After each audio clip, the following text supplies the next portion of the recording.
সবাই দেখছে যে রাজা উলঙ্গ, তবুও সবাই হাততালি দিচ্ছে। সবাই চেঁচিয়ে বলছে সাবাস সাবাস।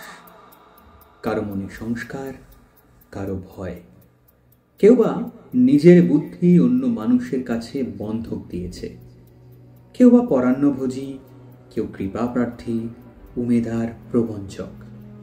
কেউ ভাবছে রাজবস্ত্র সত্যি অতীব সূক্ষ্ম, চোখে পড়ছে না যদিও তবু আছে, অন্তত থাকাটা কিছু অসম্ভব নয়।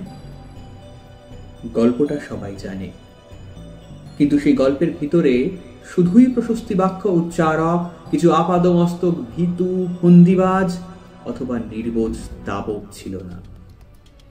একটি শিশুও ছিল, সত্যবাদী, সরল, সাহসী একটি শিশু।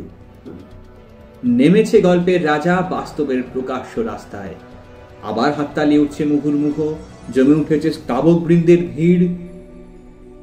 কিন্তু সেই শিশুটিকে আমি ভিড়ের ভিতরে আজ কোথাও দেখছি না। শিশুটি কোথায় গেল? কেউ কি কোথাও তাকে কোনো পাহাড়ের গোপন গুহায় লুকিয়ে রেখেছে? নাকি সে পাথর ঘাস মাটি নিয়ে খেলতে খেলতে ঘুমিয়ে পড়েছে কোনো দূরে নির্জন নদীর তীরে, কিংবা কোনো প্রান্তরের গাছের ছায়ায়? যাও, তাকে যেমন করেই হোক খুঁজে আনো। সে এসে একবার এই উলঙ্গ রাজার সামনে নির্ভয় দাঁড়াক।